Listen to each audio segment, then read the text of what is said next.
I'm Joe Graydon. And I'm Terry Graydon. Welcome to this podcast of the People's Pharmacy. You can find previous podcasts and more information on a range of health topics at peoplespharmacy.com. The People's Pharmacy podcast is supported in part by CocoVia.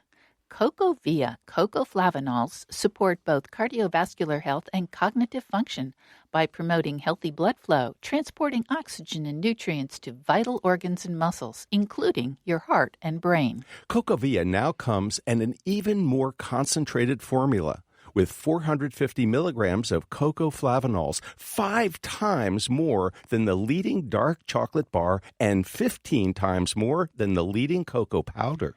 CocoVia has a proprietary process that preserves cocoflavanols at the highest levels, and the product undergoes rigorous testing at every stage, which allows them to guarantee the highest level of cocoflavanols per serving and to provide the purest, highest quality product possible. People's Pharmacy listeners can now try CocoVia for 25% off by using the code Peoples25 at cocavia.com. That's COCOAVIA.com. Do you ever feel sluggish mid-morning? Could it be because of your breakfast choices? How does food affect your mood?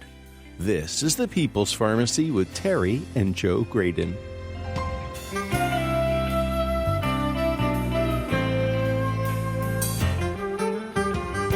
Health professionals often talk about the importance of a well-balanced diet. But what does that mean? How do your food choices affect both your physical and mental well-being? Do you know that many commonly prescribed medications can rob your body of essential nutrients? Which ones are they, and what can you do about it? Why is zinc important for brain function? Which foods are rich in zinc? And how should you prepare them? Coming up on the People's Pharmacy, find out how to eat complete to get the 21 nutrients that fuel brain power.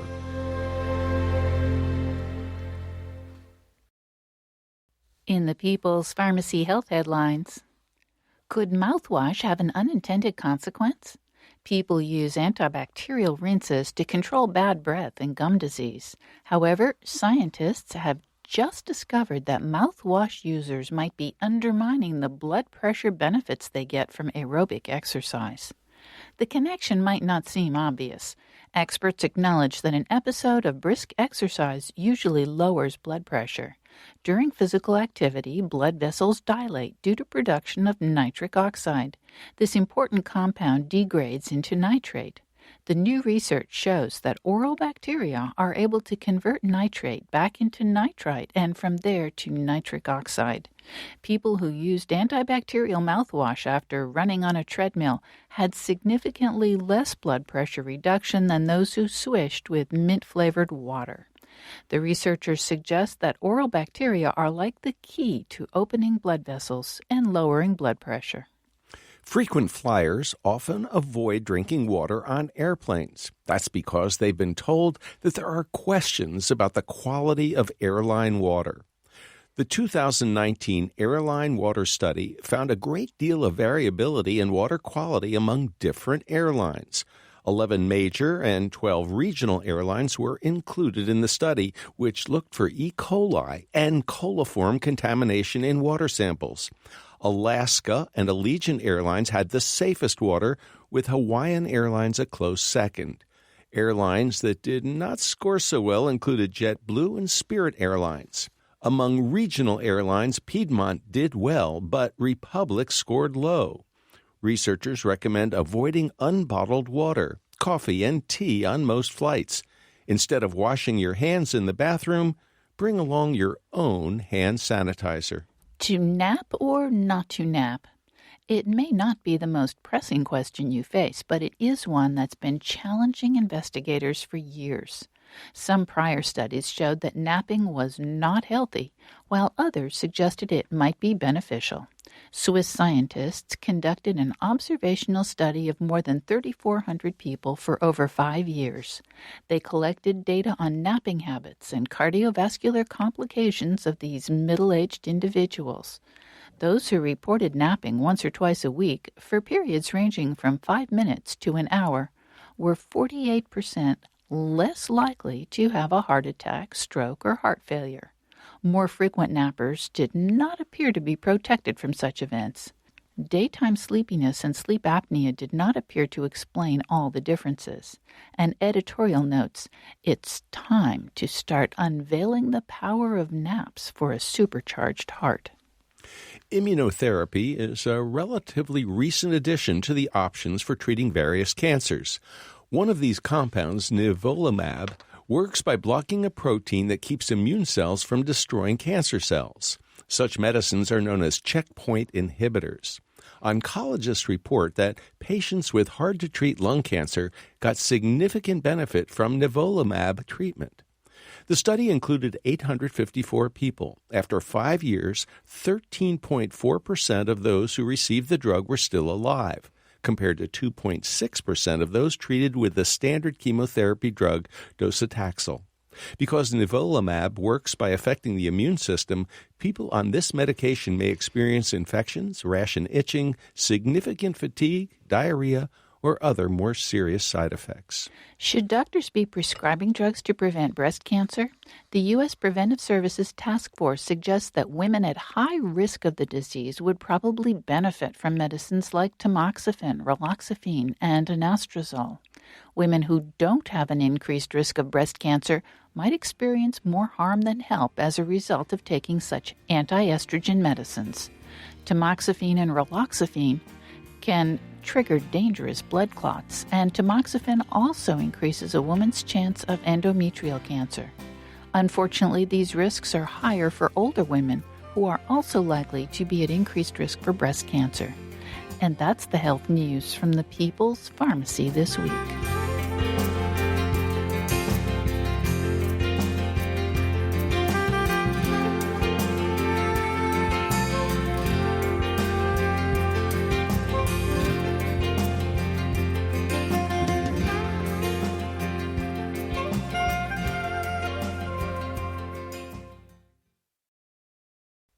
Welcome to the People's Pharmacy. I'm Joe Graydon. And I'm Terry Graydon.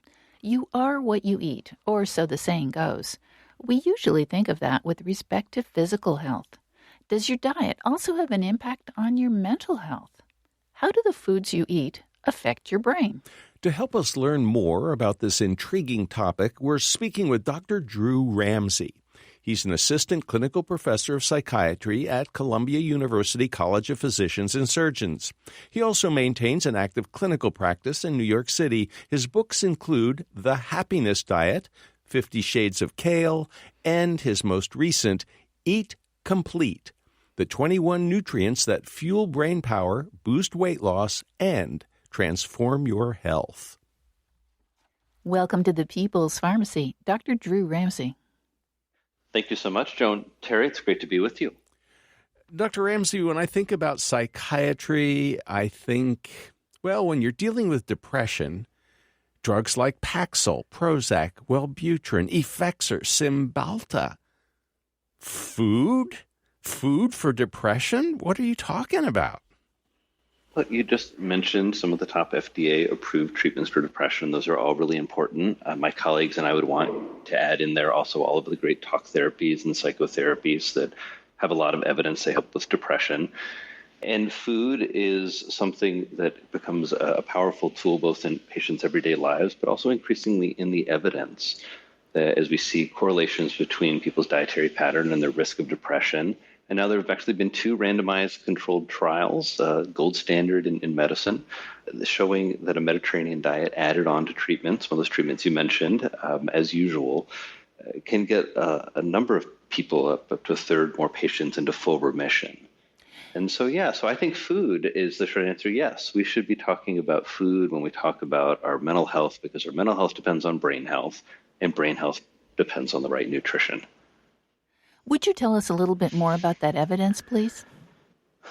When we think about evidence in terms of what should we eat, so often we've been focused on obesity and heart disease, diabetes. These are important illnesses to think about, but we haven't thought about what really in some ways are the most important illnesses that we're at risk for, which are mental health concerns, illnesses like depression and anxiety.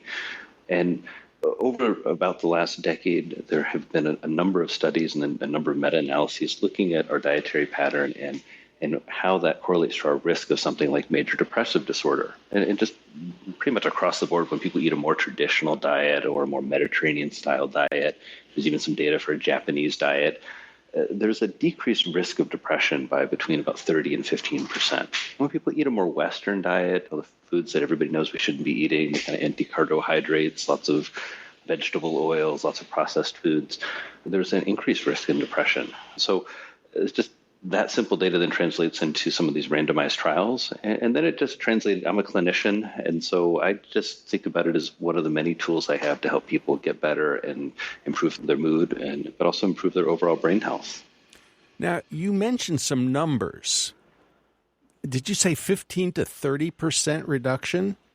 I said a 30 to 50%. 30 to 50% reduction. Yeah, that's the risk of depression. And so, the reason that number matters is we're all at risk for depression. Depression is the most disabling illness on the planet, very undertreated illness. And I think when a lot of people see those numbers, they think, wow, that, if you just eat right, you can totally prevent depression. And that's not true. People get depressed for all kinds of different reasons. I think a lot of times this data gets a little misinterpreted, like, oh, the only thing we need to do is start eating more kale and wild salmon, and then we won't have struggles with our mental health. And, everybody listening knows that mental health is a lot more complex than that. But I think the movement now and the hope is to incorporate food and rigorous wellness plans into how we treat mental health concerns. Well, I actually think that a lot of our listeners and many of the health professionals who are also listening have thought about drugs as the primary and perhaps only way to deal with depression. I mean, on the People's Pharmacy, we talk a lot about food as medicine. We also talk a lot about exercise and how important that is. But the idea that food could make a substantial difference, that nutrition could affect the brain, that's still pretty radical. It sounds radical, Joe, and I know that feeling that you're saying when I speak to people.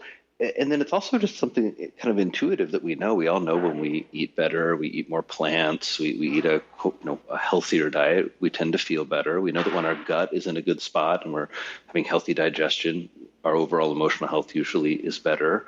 We know there's this huge connection between our brain and our gut, right? When we feel anxiety, where do we feel it?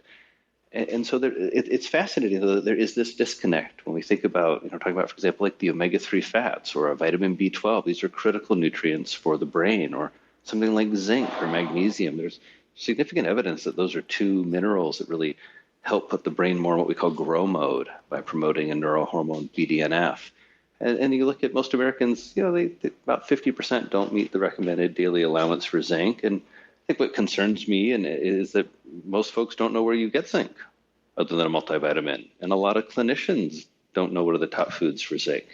And so the hope is really just to orient people towards this amazing organ they have, all of you have, your brain. That's the coolest thing about you. I'm a psychiatrist. I think brains are cool. And to really make sure it has the nutrients it needs, the B vitamins, long-chain omega-3 fats. There's a core set of nutrients that really the human brain needs. And a lot of people don't get those and don't know where to get those. So they start turning towards supplements or towards a lot of advice that isn't based in the evidence.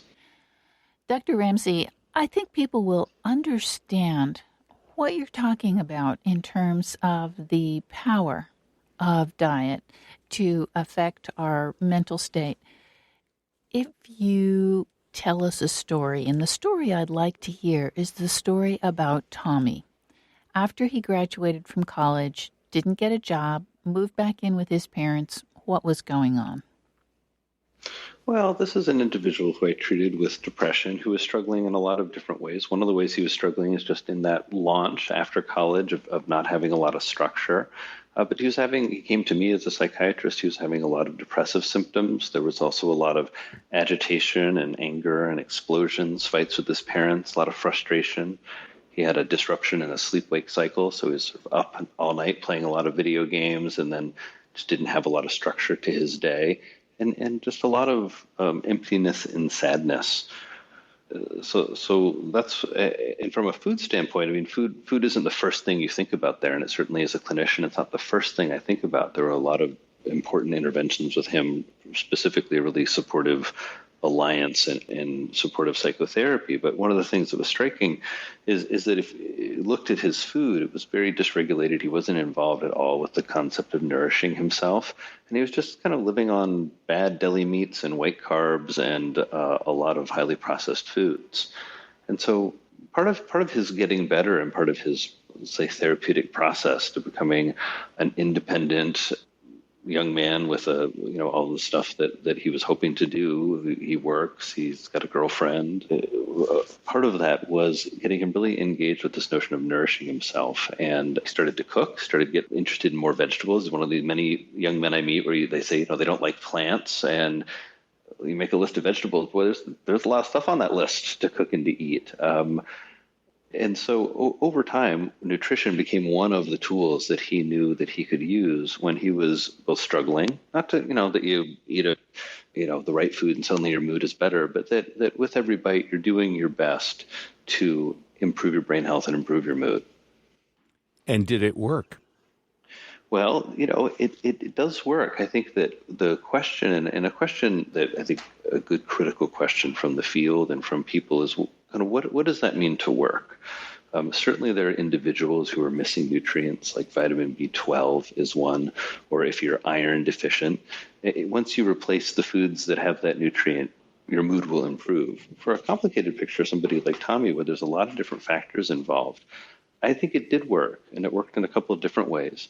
One, his mood is better and he's in a better spot. The second is that there's a way that he's now involved with his mental health in a more active stance. So when we think about, the question a lot of us have, maybe who aren't feeling depressed, is how do you prevent that? How do you keep your mood and your energy and your focus optimal?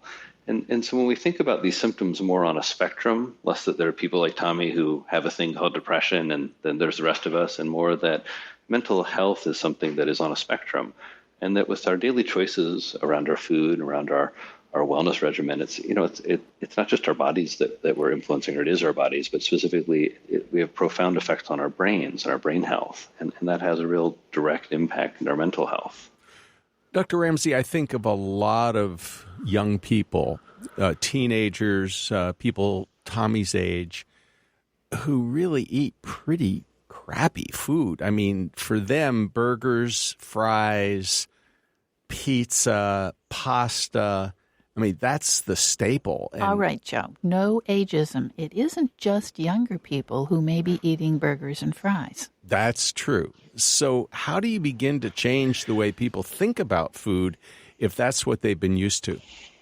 Okay, well, full disclosure, Joe, to you and all of your listeners, I eat burgers, fries, and pizza and pasta. And I want to talk a little bit about how I do that and why I do it, because I have a few little pivots that I'd encourage people to make. What you're talking about is when a food that, remember I said earlier that a Mediterranean diet had been in clinical trials? Well, all the foods you just named mostly are from the Mediterranean area. And so there's a way that when we think about what is that stuff, that's highly processed food. Well, there's a pizza in Eat Complete, my recent nutritional psychiatry cookbook. It's a pizza on a gluten-free crust that has a pesto kind of schmear made of kale and arugula, a whole lot of olive oil and garlic, and then it has chopped up clams on it. We call it rocket pie. Finish it off with some nice microgreens. Now, that's pizza. Well, that pizza is packed with vitamin B12, all kinds of great phytonutrients for your health, lots and lots of vitamin K and vitamin C. There is incredible what we call nutrient density. You know what? It sounds delicious. Hold that thought. We'll resume right after the break. You're listening to Dr. Drew Ramsey, an assistant clinical professor of psychiatry at Columbia University College of Physicians and Surgeons. His new book is Eat Complete, the 21 nutrients that fuel brain power, boost weight loss, and transform your health. After the break, we'll learn a lot more about rocket pie and why it's so good for you. One of the most important overhauls we can do on our diets, get rid of the liquid sugar. Clams are a great source of zinc, and zinc is super for your brain. We'll get Dr. Ramsey's favorite recipe for clam chowder.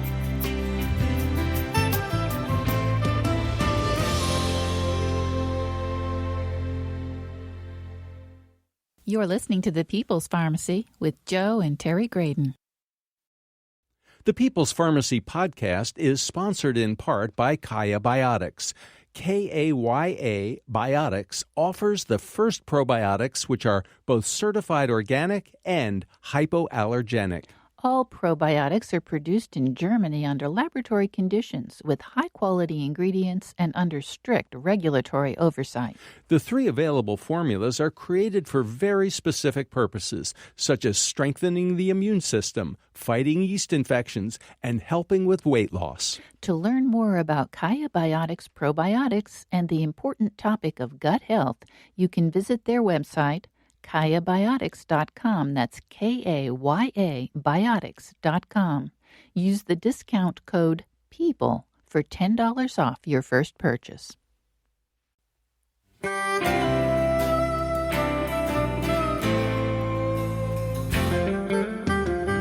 Welcome back to the People's Pharmacy. I'm Joe Graydon. And I'm Terry Graydon. The People's Pharmacy is brought to you in part by Verizana, an analytical laboratory providing home health tests for hormones, gut health, and the microbiome. Online at verisana.com. And by CocoVia, the maker of high-potency coco-flavanol supplements that support cognitive and cardiovascular health. More information at cocovia.com, COCOAVIA. Today, we're discussing how to eat to improve your mood and nourish your brain. There are a surprising number of nutrients that are essential for brain health and mood. Our guest is Dr. Drew Ramsey, an assistant clinical professor of psychiatry at Columbia University College of Physicians and Surgeons. He also maintains an active clinical practice in New York City. His books include The Happiness Diet, 50 Shades of Kale, and his most recent, Eat Complete, the 21 nutrients that fuel brain power, boost weight loss, and transform your health. We had to call Dr. Ramsey back, so you'll likely notice a slight difference in the sound quality of our conversation. Dr. Ramsey, before the break, we were talking about what sounded like a really delicious pizza, but quite different from what most people are familiar with. Can you describe it in a little more detail and tell us why you called it rocket pie? For sure, Joe. Rocket pie is to teach folks about the power of brain food by just a good example of how you increase nutrient density. Nutrient density is just a fundamental principle to feeding your brain. It means getting more nutrients per calorie. So people think about pizza as junk food. Well, imagine rocket pie, folks. It's a beautiful gluten-free crust, but on top of it is some arugula and kale and garlic and olive oil and a kind of pesto smear. And then we put chopped clams on that, a little pecorino cheese. You put it in the oven. When you slide it out, you finish it with microgreens. And what we're doing here is we're concentrating a number, and it is delicious.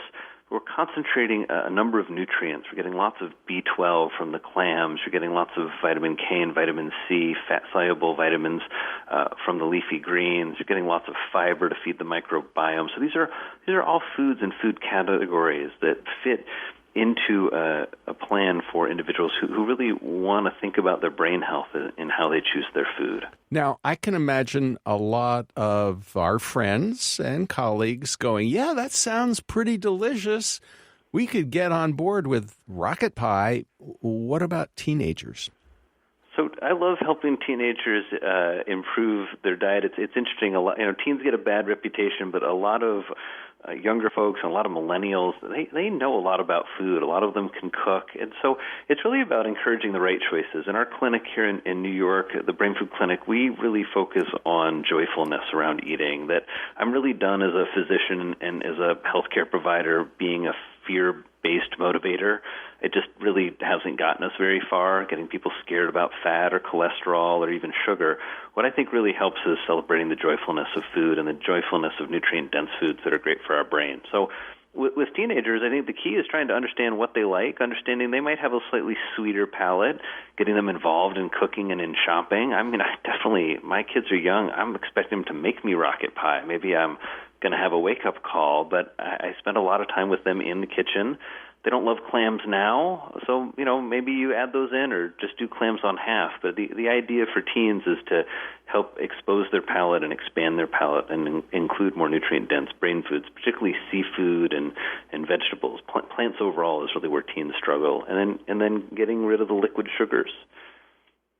Like soft drinks.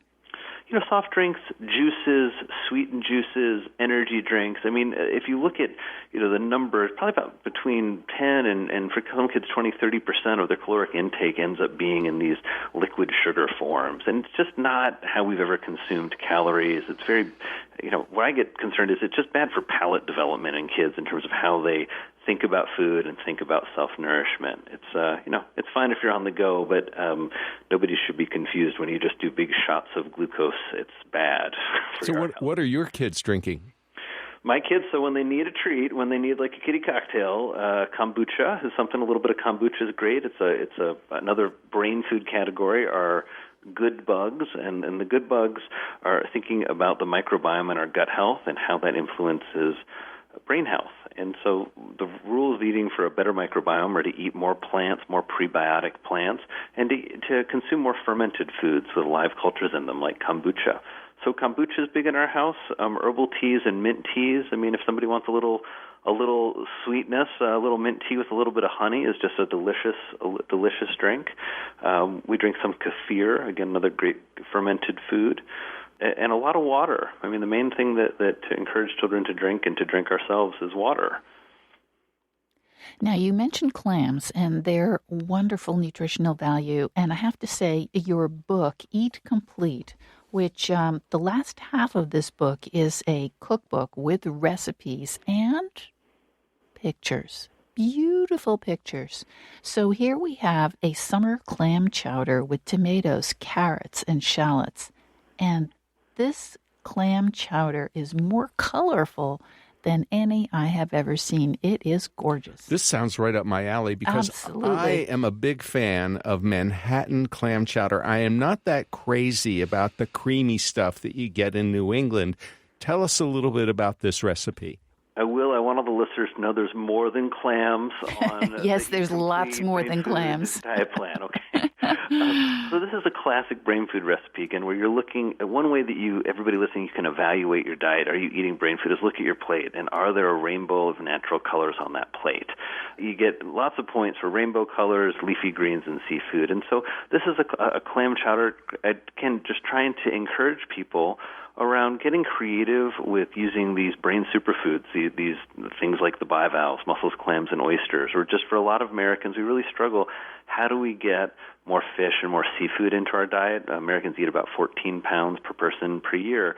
Probably the most important food for your brain are fatty fish and seafood, things like anchovies, for example.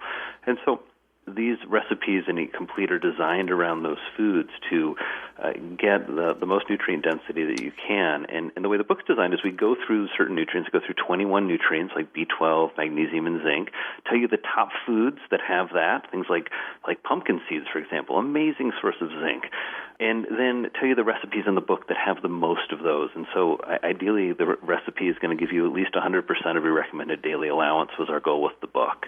So, for example, you mentioned that rocket pie. I think it's about 245% of your vitamin B12 per serving for that pizza. And so that's the way the book is designed, is to really get folks engaged with that creative, fun process of making beautiful, simple food to feed your brain. Zinc. You've mentioned zinc repeatedly. Why is it important for the brain? I think most people, when they think about minerals, they think about calcium, they think about potassium. Maybe iron. But not zinc. Well, zinc's amazing. Zinc's involved in about 300 different chemical reactions inside the cells in your brain. Zinc is also one of 6 nutrients that promotes the expression of this gene we have called BDNF, brain-derived neurotrophic factor. I know so many people, when we talk about brain health, they want to talk about serotonin, and I encourage everybody, swap out your serotonin and start thinking about BDNF. BDNF is what controls what's called neuroplasticity and brain growth. And zinc is one of the nutrients that seems to promote BDNF expression. Zinc is also one of the nutrients that's very highly correlated with depression. Folks who have low zinc have more clinical depression. There's even a little bit of data that individuals who get more zinc, when they're treated with antidepressants, they do better. So these are all the reasons that zinc, just, and it's kind of how, I guess, nutritional psychiatry works. You can see on the cellular level where it makes sense. Then you begin to see it in the data around people and patients and brain health. And then it kind of, for us, just comes right down to like, okay, that makes sense. That's sort of simple. What food has the most of that? That's a healthy, safe, good food that individuals can weave into their diet. And we try and get those in as much as possible. There are a lot of medications that can actually deplete the body of essential nutrients. For example, B12. We know that the diabetes drug metformin can be a problem. So can the acid-suppressing drugs like omeprazole, like esomeprazole, like lansoprazole. And people often take these things for not days, weeks, or months, but for years. And even some of the diuretics that are prescribed so frequently for hypertension can deplete minerals like zinc. How would somebody know if they might be low in some of these essential brain nutrients and then make sure that they're getting an adequate amount from their food? It's a great question, Joe, and I think I always try and honor that people are in all kinds of different situations, and that generally I don't feel things like multivitamins and nutrient supplementation are a great idea unless you're in a medical situation where you really do need that because you've had levels below. We test a lot of those. Your primary care doctor should be testing your B12 every year, especially if you're on a plant-forward or a fully plant-based diet. You're going to deplete your B12 reasonably quickly unless you take it with as a supplement. Things like zinc we tend not to test. I mean, it's interesting. A lot of people don't get enough zinc in their diet. Magnesium is tested pretty rarely. And so I tell people to focus on a few things. One is if you're feeling, just not your best self, something's off. And it's good to have a good general medical workup. Make sure it's, for example, not your thyroid. But by focusing on nutrient density, that's really the way that you know that you're consuming what historically humans have consumed. If you begin to eat more, for example, you want to get a lot of zinc for not a lot of calories. Joe and Terry, how many calories are in an oyster? Not very many. There are 10 calories in an eastern oyster. And so for 6 oysters, 60 calories, you get about 515% of your daily need of zinc. Again, that's a nutrient about 55% of Americans don't get their daily allowance of. They don't meet the RDA. Now, Dr. Ramsey, not everybody likes oysters. Not everybody likes clams either. So let's talk about some of the other great foods that are really amazing for the brain that we use here in the clinic. One of the other food categories we really focus on are legumes and things like beans and lentils, just a great source of plant-based protein, great for the microbiome. We help people with snacking. For example, nuts are just a really great snack full of minerals, full of really healthy fats.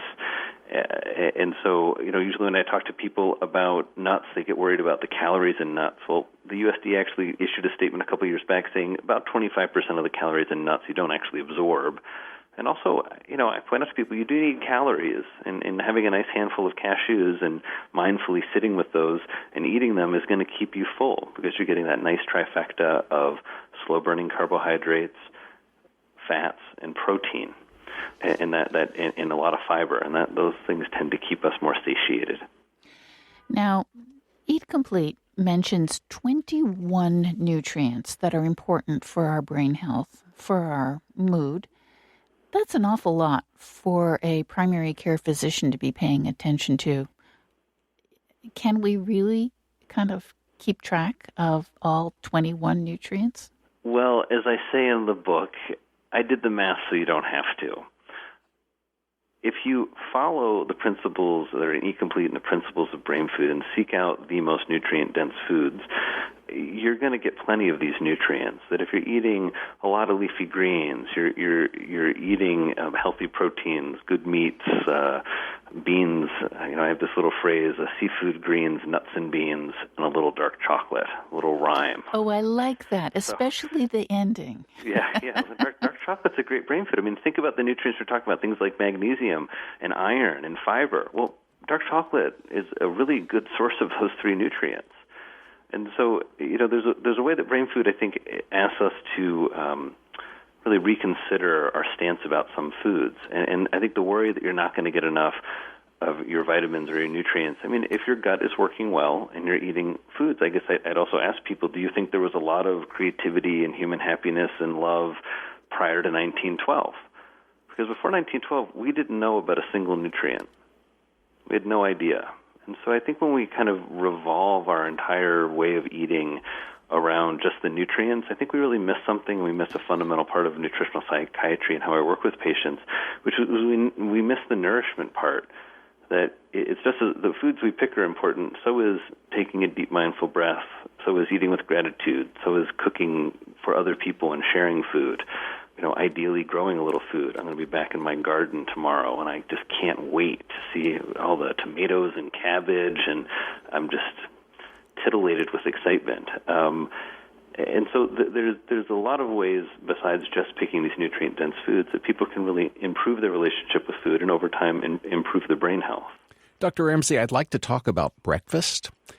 When you talk about greens and when you talk about clams and oysters and all those nutrient-rich foods, that's great for lunch and dinner. But what about breakfast, especially back to the teenagers or even your children for that matter? And I'm looking at a very interesting photograph, avocado baked egg with roasted red pepper coulis. So tell me about this recipe, please. Okay, well, so breakfast starts our day and should utilize these same brain food categories. And so you're looking at an avocado, because avocado, again, just trying to get more plants. And avocado is special because it's such a fatty plant. So it's very rare. When you think about it, your brain is primarily made of fat. About 65% of it is fat. And so one way I think about that avocado is it's also full of stuff that protects fat. Because it is. All those phytonutrients in the avocado, many of them are fat-soluble. And so it's in there for that, for some vitamin E, for the fiber. An egg is just a perfect protein. It's by the measure by which all other proteins are compared. And so a nice free-range egg, ideally from your chickens or a neighbor's chicken, if that's possible, or a local farm's chicken, that's going to get your best, most nutrient-dense egg. And the red pepper Kool-Aid, red pepper is just a really great source of vitamin C, but it's a way of just kind of adding in some more color and a little bit more of a flavor profile to this dish. And so just an example of a way to get a low-calorie, nutrient-dense, easy breakfast, right? These are really easy to do. Oh, it looks beautiful, and it would, I'm sure, taste delicious. But also, the egg is providing choline, isn't it? Yeah, so choline is one of those 21 essential nutrients. People have heard a lot about folate and how important it is for brain health and brain development in utero. Choline has some of the same data. It's a B-like vitamin. And I appreciate that you mentioned kids earlier, because also an important thing of all these dishes for me, I have 2 children, is being practical and supportive of parents, because the most critical time of brain development is as we're forming in the womb and as we're young. And so really trying to give parents more choices than just oysters and clams for sure. But you'll see throughout the book there are things like grass-fed steak. There's a really nice frittata that's a very popular dish with my kids. There's even a dark chocolate porridge. So there are smoothies that, my kids... I'm not going to put a smoothie in a book that my kids don't drink, right? So okay, but really trying to upgrade those. Like when we do Smoothie Lab with my kids, they know there are going to be a couple, leafy greens they're going to drop in there. But there's also, lots of blueberries and a banana. So it's really about, again, focusing on nutrient density more than anything else. You're listening to Dr. Drew Ramsey, an assistant clinical professor of psychiatry at Columbia University College of Physicians and Surgeons. He also maintains an active clinical practice in New York City. His books include The Happiness Diet, 50 Shades of Kale, and his most recent, Eat Complete, the 21 nutrients that fuel brain power, boost weight loss, and transform your health. His popular e-course, Eat to Beat Depression, helps people maximize their brain health and well-being. I really like that little rhyme. How does it go? Seafood, greens, nuts and beans, and, of course, don't forget a little dark chocolate. After the break, we'll find out how you can boost your brain with breakfast. Dr. Ramsey has a hot amaranth cereal with chocolate that sounds yummy as well as nutritious. Find out how the foods you choose affect the microbiome. And we'll get the lowdown on foods that should be avoided.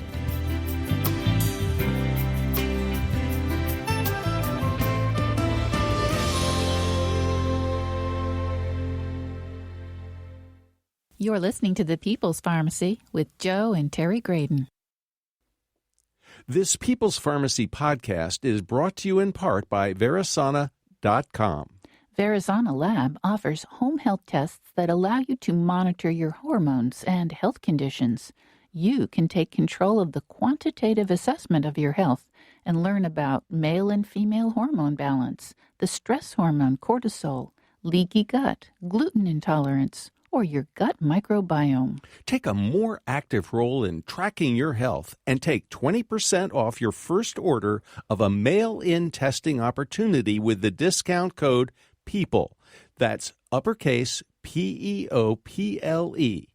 To learn more, go to Verisana.com. That's VERISANA.com.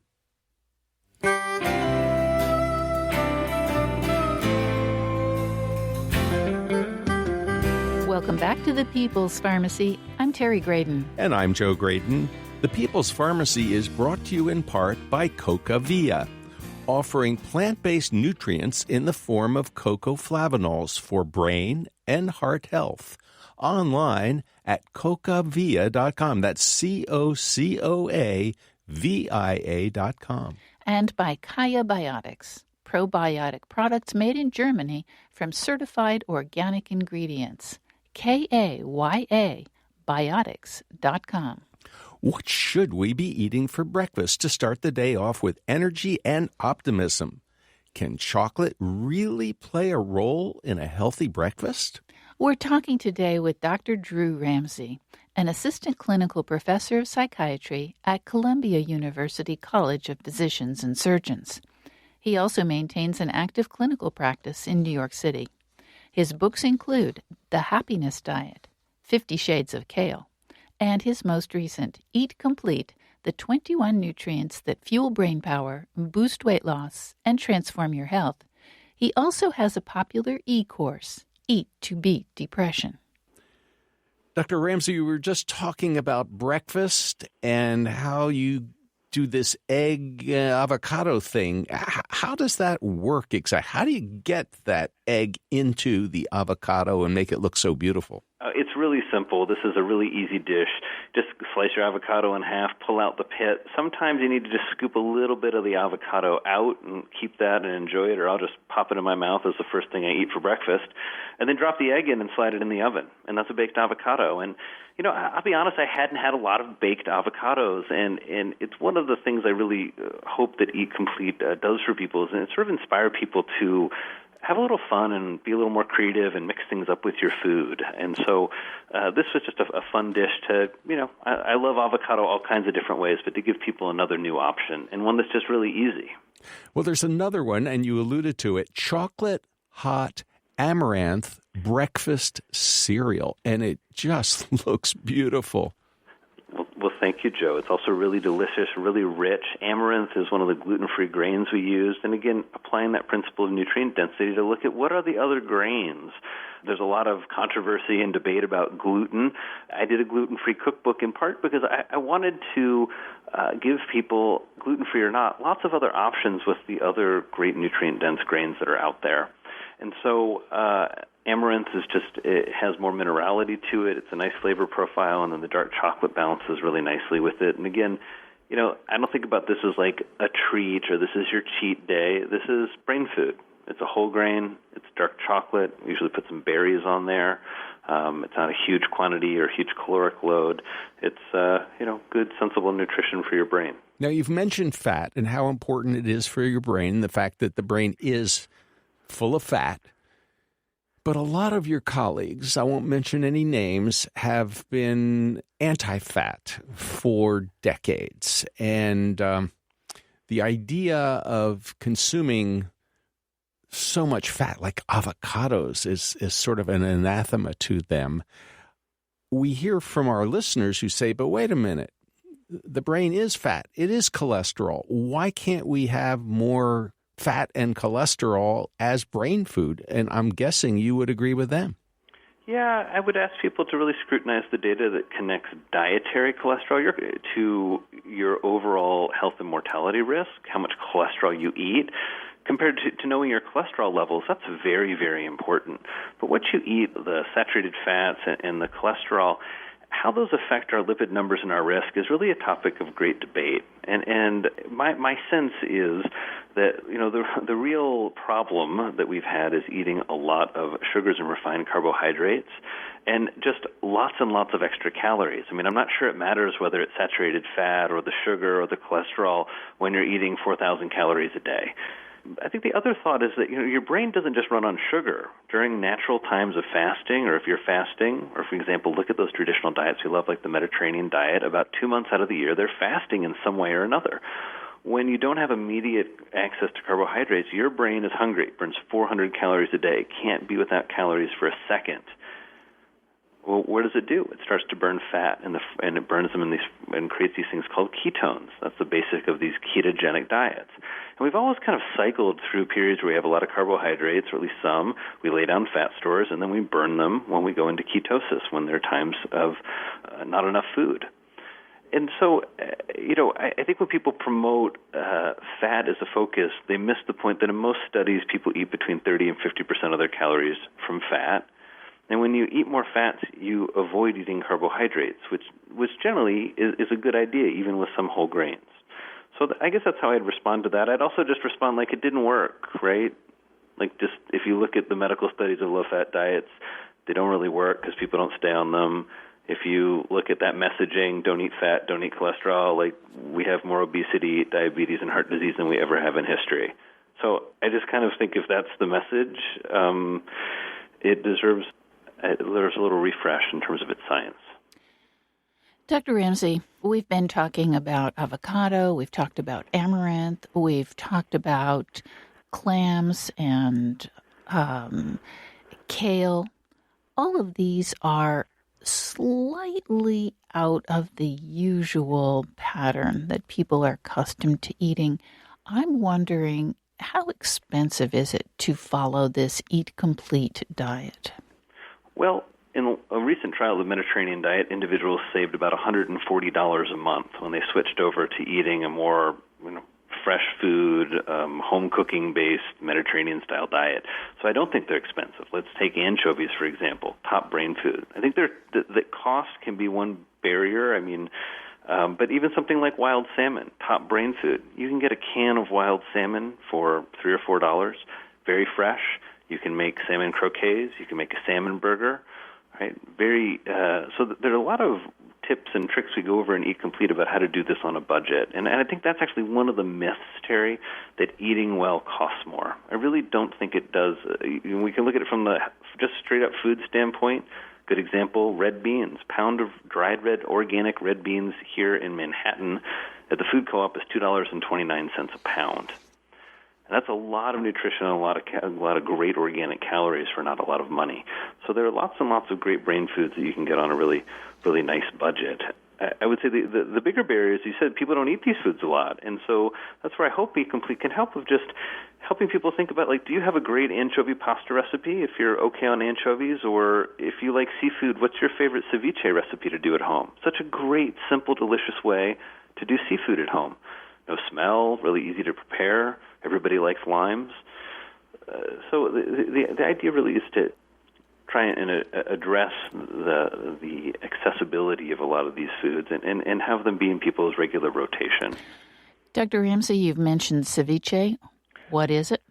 Ceviche is fish that's cooked in lime juice. And why I like it is you can take, what I usually do actually quickly at home is I'll take some wild shrimp from the freezer. I'll thaw them, take off the tails, chop them up, and you just put them in lime juice. I'll juice some limes, let them sit, usually 30 to 45 minutes. The acid cooks it, and you can do this with any fish. It's great with scallops. It's great with tuna and salmon. Usually I'll chop in then. There's all kinds of ceviche recipes, but usually like a little red onion, maybe a cucumber, maybe a red pepper. See how I'm building that rainbow? And it's a cold seafood salad, and it's a traditional Mediterranean and Peruvian just delicacy. Incredibly delicious, simple way to do seafood. I think a lot of people might buy your approach when it comes to depression, but we live in crazy times. I mean, there's road rage, there's political intrigue. All you have to do is turn on cable television and people are shouting at one another. So people are pretty anxious these days. Are there foods? Are there recipes? Is there an approach that can maybe help calm us down? I noticed that you mentioned something in the book about a smoothie that helped an irritable teenager. Can you share some stories and some foods that might help with anxiety? Yes, we do live in anxious times, and I think there's a lot of different tools that we have at our disposal, from sitting with ourselves and our breath to really doing more active kind of contemplative skills like yoga, for example. In terms of our diet, there's not a lot of literature about diet and anxiety, but there's certainly a lot of tricks we see in the clinic. For example, a lot of people who are revved up and anxious are drinking way too much caffeinated beverages, not just coffee, but sports drinks and energy drinks. And those things don't just improve focus and make you awake. They're stimulants. They also can make people, and some people are very sensitive to this, very, very anxious. When I think another thing about anxiety is that how it causes people either to eat or not eat. Some people are anxious eaters, and as soon as the anxiety gets turned up, they're like headed for the mashed potatoes and the pizza. And other people, when they get anxious, they stop eating. They don't want to eat. And so I think really if you are a person struggling with anxiety, and by the way, it's the most commonly diagnosed mental health disorder in America, 40 million Americans struggle with an anxiety disorder. But if you do have an anxiety disorder, nutrition is a place, for example, that you can work on. Really, I had a patient with very, very bad panic disorder. And part of what really helped her is she began to have all these physical cues and had some really awful food sensitivities and food reactions, and was really struggling with just having safe food with her, having safe food at work. So she could have reasonably spaced snacks, and so that she knew at least that whatever weird physical cues sometimes she was feeling, that those weren't because she was hungry. It was actually because of her anxiety disorder. It's also, I think, a good example where a lot of people are struggling with food sensitivities. It creates a lot of anxiety around food, and just what we do in the clinic is kind of build your meal around foods that you know are safe. So let's just have a period where you don't have to always be worried. Another common culprit we see in people is just too many empty calories and empty carbohydrates. It just leaves people, sort of twitchy, where they just... And a final thing we haven't really talked about is alcohol. I mean, just so many people are anxious the next day because they're drinking too much alcohol the night before. I mean, I do want to sort of point that out. It's not just the food we drink and getting off the soda. That a lot of people are just consuming too much alcohol. Well, Dr. Ramsey, are there foods that we should actually be avoiding? Yeah, I think that you should avoid foods that are fake. There's lots of different ways to say that. I try to avoid stuff that has ingredient lists. Anything that comes from a package is a good rule, if possible. That's hard to do. I think you should avoid anything that comes out of the center of the grocery store for the most part. I think generally that's a good rule. I think in particular in terms of mental health, there's some really fascinating data linking things like trans fats, which nobody should be eating anyway because of heart health, but those seem to double the risk of depression. I think that people should avoid food dyes, artificial sweeteners, that these skew our natural sense of what food should look and taste like. And your brain's been doing a really good job feeding itself up for millennia, and so I try not to alter its data set too much with all these foods that were designed by people, not designed by nature. Dr. Ramsey, we hear so much these days about the microbiome and how important it is to get the right balance of bacteria and other critters in our digestive tracts. And in your book, you describe the fact that the microbiome literally changes from meal to meal. How does that work? Well, you think about your microbiome. These are all of the bacteria that live in your gut. And a lot of other things live there, viruses, parasites. I mean, it is like a zoo is what I tell patients. And if you owned a zoo, you'd have a whole diverse set of foods because you need to keep all the different animals alive. But let's say you decided 1 month you're just gonna feed everything in the zoo meat. You'd lose a lot of animals, and over time you'd just have carnivores. You just have like the lions and the tigers. Well, that's not a fun zoo. And that's a little bit like what happens when we eat a Western diet, for example, that we select for certain strands of bacteria, just like feeding those animals meat selected for the tigers in the zoo. And so meal to meal, you're feeding bacteria in your gut, and certain bacteria that are more correlated with our health just do better on plant fibers, for example, than the bacteria that grow when you just pour on liquid sugar. And so microbiome is a fascinating new area. There's actually one trial of a probiotic used to treat clinical depression that was positive. There was another fascinating trial showing that individuals with bipolar disorder who were given a probiotic had a significantly decreased risk of getting readmitted. So there's something there. It's really the frontier of learning about how to use the microbiome in terms of our mental health.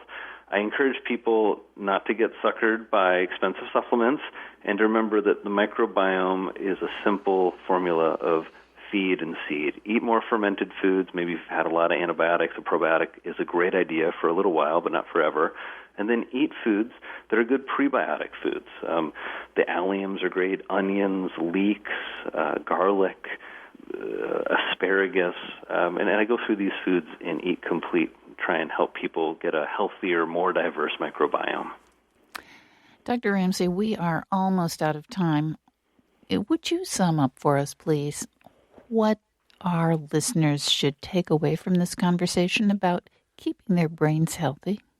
Well, the first thing I hope your listeners hear is a conversation about mental health and brain health, and that's so exciting for me as a psychiatrist that we're starting to open that up and think about how our daily activities like food influence our brain. I hope everyone heard about the data coming out that how you eat really affects your risk of things like depression, and that there are certain high-yield foods for you, leafy greens, seafood, nuts and beans, dark chocolate, foods that have a lot of these nutrients that influence our brain health, and right now specifically a lot of data coming out about our mood and depression. And by shifting your dietary pattern and focusing on those, I hope it offers you some tools to take control of your mood and your brain health and feel like you're an active participant and feeling your best. So I think that would sum it up, Terry. How was that? Sounds great. Dr. Drew Ramsey, thank you so much for talking with us on the People's Pharmacy today. Thank you so much, Joe. Thank you, Terry. It's been a real pleasure being with you all. You've been listening to Dr. Drew Ramsey. He's an assistant clinical professor of psychiatry at Columbia University College of Physicians and Surgeons. He also maintains an active clinical practice in New York City. His books include The Happiness Diet, 50 Shades of Kale, and his most recent, Eat Complete, the 21 nutrients that fuel brain power, boost weight loss, and transform your health. His popular e-course, Eat to Beat Depression, helps people maximize their brain health and well-being. His website is drewramseymd.com. That's spelled DREWRAMSEYMD.com. And I love the idea that feeding your microbiome with probiotics and prebiotics and just plant foods in general may actually have an important impact on depression and bipolar disorder. Exactly. And I'm going to put in a little plug for one of our books. We have Joe's Brain Boosting Smoothie in the People's Pharmacy Quick and Handy Home Remedies. You can find it at peoplespharmacy.com. It's got, believe it or not, fish oil. Of course, a frozen banana. It's got mixed berries. It's got pomegranate or cherry juice. And it's also got whey powder, pasteurized egg whites, and ground flaxseed. And it is actually quite delicious. That's all the time we have. Lynn Siegel produced today's show. Al Wodarski engineered, and Dave Graydon edits our interviews. The People's Pharmacy is produced at the studios of North Carolina Public Radio, WUNC. The People's Pharmacy theme music is by B.J. Liederman. The People's Pharmacy is brought to you in part by Verizana, an analytical laboratory providing home health tests for hormones, gut health, and the microbiome. Online at verisana.com. And by Cocavia, the maker of high-potency cocoflavanol supplements that support cognitive and cardiovascular health. More information at cocavia.com. If you'd like to purchase a CD of today's show or any other People's Pharmacy episode, you can call 800-732-2334. Today's show is number 1180. The number again, 800-732-2334, online at peoplespharmacy.com. And when you go to the site, you can sign up for our free online newsletter or subscribe to the free podcast of the show. You'll never miss another episode again, and you can share it with a friend. In Durham, North Carolina, I'm Joe Graydon. And I'm Terry Graydon. Thanks for listening. Please join us again next week.